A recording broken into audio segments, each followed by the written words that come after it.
अस्सलाम वालेकुम। New digital के प्लेटफॉर्म से एक बार फिर एहसान सब्ज।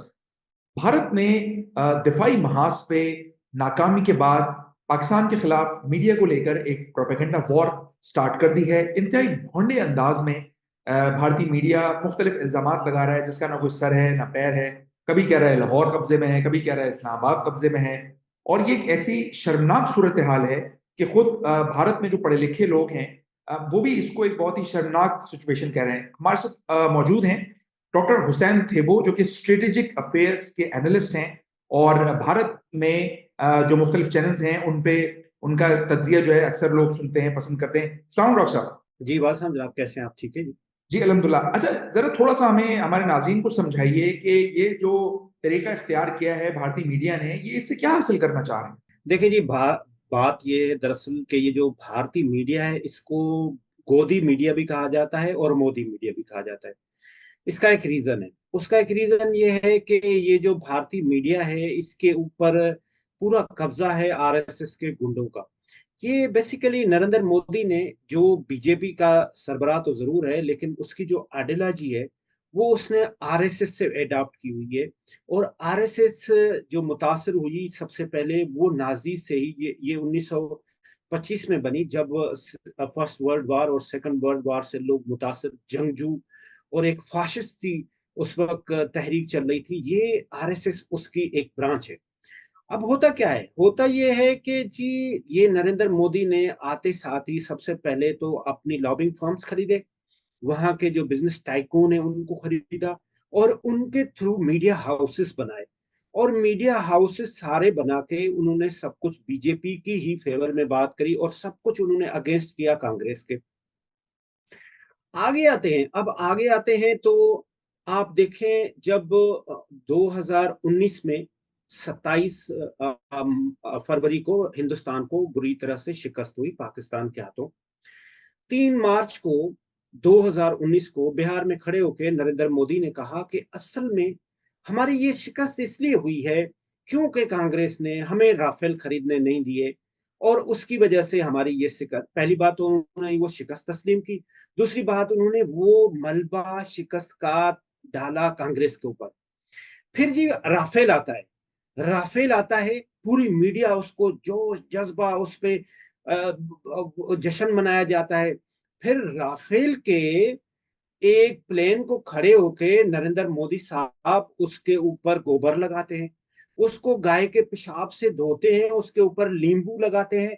ये सब कुछ इंडियन मीडिया दिखा रहा है।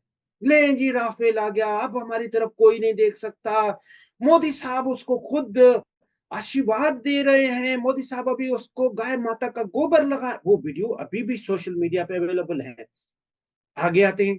अब जब होता है ये इनका एक भोंडा सा ऑपरेशन पहलगाम, ये इन्होंने डेलिबरेटली किया। ये सब कुछ हमारे पास इनके 322 सुफात की एक रिपोर्ट है जो राह की लीक हुई, जिसके अंदर ये पहलगाम का इंसिडेंट, उसके साथ साथ बलूचिस्तान में ट्रेन का इंसिडेंट, उसके साथ साथ जो दुनिया भर में सिख कम्युनिटी के अगेंस्ट इनकी एक तहरीक चल रही है, और वो चुन चुन के दुनिया भर में सिखों को मार रहे हैं, वो सारा कुछ हमारे पास ये व्हाइट पेपर पे आ गया। जेडी वेंस की विजिट के दौरान पहलगाम का इंसिडेंट करना है। पहलगाम का इंसिडेंट करने के बाद हमने ये फौरी तौर पे हिंदुस्तान के ऊपर, हिंदुस्तान ने पाकिस्तान के ऊपर ये इल्जाम लगाना है। इल्जाम के साथ साथ ही हमने ये सिंतास मुआहिदा खत्म करना है। अब इस सारी चीजों में इन्होंने कॉन्फिडेंस में नहीं लिया, अपनी मीडिया को ये चीजें नहीं बताई। मीडिया के अचानक खबर आ गई, ओ जी मर गए जी, बर्बाद हो गए जी, तबाह हो गए।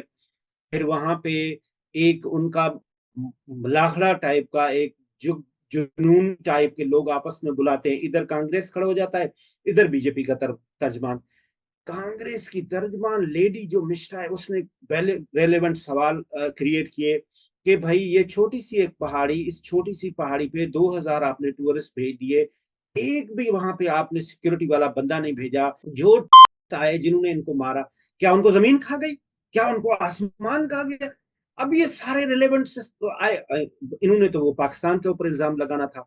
इंडियन मीडिया उस पे इतना शोर शराबा, जंग होगी, जंग होगी, जंग होगी। अब उन्होंने नरेंद्र मोदी को एक जाके कोने पे खड़ा कर दिया जंग के महाज पे।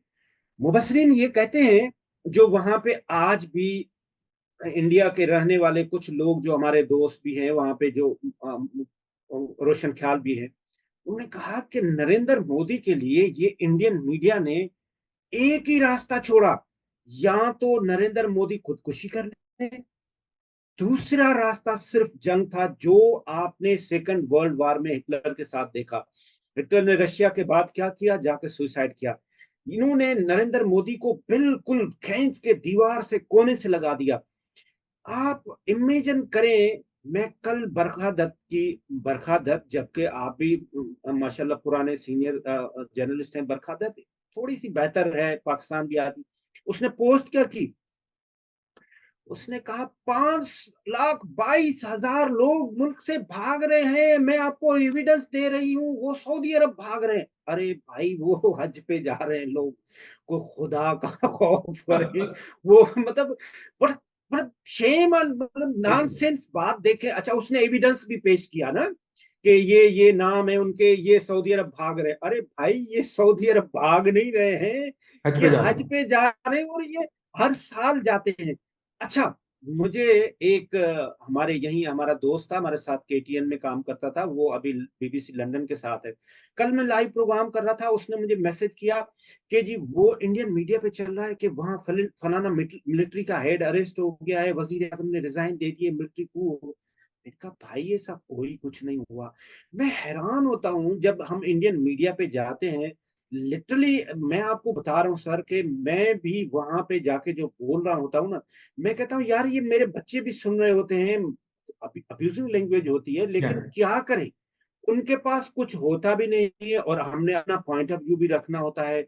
उनके पास टोटल नॉनसेंस होती है। ये अरनाब हो गया आपका, ये मेजर गौरव आर्या हो गया, जनरल जेडी बख्शी हो गया, टोटल नॉनसेंस। उनके पास कोई मटेरियल नहीं होता, कोई इंटेलेक्चुअलिज्म नहीं होता। मैं समझता हूँ ये जो 1 अरब और कोई 40 करोड़ के करीब लोग हैं हिंदुस्तान की, ये नरेंद्र मोदी ने अपनी आइडियोलॉजी, अपनी गुंडागर्दी के तहत इस मीडिया के थ्रू उनको दीवार से लगा दिया है। अब तो सिर्फ हम नहीं कह रहे हैं, आप ग्लोबली देखें, ये बीबीसी कह रहा है, ये न्यूयॉर्क टाइम्स कह रहा है, ये गार्जियन कह रहा है, ये राइटर्स कह रहा है, ये इन इन स्पाइट ऑफ दैट ये हिंदू कह रहा है कि भाई अभी इस वक्त जो सबसे मसला इस रीजन का है, वो इंडिया पाकिस्तान की जंग नहीं है। अब ये मसला है का, को आप हल कराएं, में आप लेफ्ट साइड कराएं। जब से आपने 370 और 35A खत्म किया है, उसके बाद ये जो जन्नत नमा एक छोटा सा इलाका है, ये दोजख बना हुआ है। वहां पे लोग अपनी मर्जी से सांस नहीं ले सकते हैं, तो इनको आजाद किया जाए। तो इंडियन मीडिया, मैं समझता हूँ इनकी कोई रेगुलेटरी बॉडीज नहीं है, ये किस तरह से कंट्रोल कर रहे हैं। लेकिन क्या है कि ये आरएसएस की आइडियोलॉजी है, ये हिंदुत्व की आइडियोलॉजी है। आप एक और बात देखें कि ये जब डोनाल्ड ट्रंप साहब से बात हुई, तो डोनाल्ड ट्रंप ने कहा कि ये हिंदुस्तान और पाकिस्तान का 1000 या 1500 साल का मसला है। तो मेरी मोहित यूसुफ से बात हुई इस पे, मैं उस वक्त यूनाइटेड स्टेट ऑफ अमेरिका में, वाशिंगटन में ही था मैं उस वक्त। मैंने कहा यार, ये देखें, डोनाल्ड ट्रंप साहब ने ये बात, उसने कहा ये कोई स्लिप ऑफ टंग थोड़ी है। आप क्या समझते हैं कि कोई स्लिप ऑफ ये टंग है? महावरतन कहा है ये हमने। यहाँ ये यहाँ पे, ये जो हिंदुत्व की आइडियोलॉजी है, ये जो नरेंद्र मोदी के गुंडे ये लॉबिंग फर्म्स हायर किए हैं, वो क्या कह रहे हैं? वो ये कह रहे हैं कि 800 साल उस मुसलमानों ने हमारे ऊपर जबरदस्ती हुक्मरानी की है। हम्म। ये हिंदुस्तान हिंदुस्तान है, ये हिंदुओं का देश हम्म। है, ये हमारी यहाँ पे किंगडम होगी। वो जो हिंदुत्व की आइडियोलॉजी है, अभी कल भी आपने देखा, जब जंग शुरू हुई, तो जब डोनाल्ड ट्रंप साहब से पूछा गया, तो उसने क्या कहा? उसने कहा कि शेम ऑन इंडिया, बट ये इनका 100 सालों से, 1000 सालों से इनका जंग चल रहा है, इनको खत्म होना चाहिए। ये जो बयानात हैं, ये सब कुछ इसके भी पैसे हैं।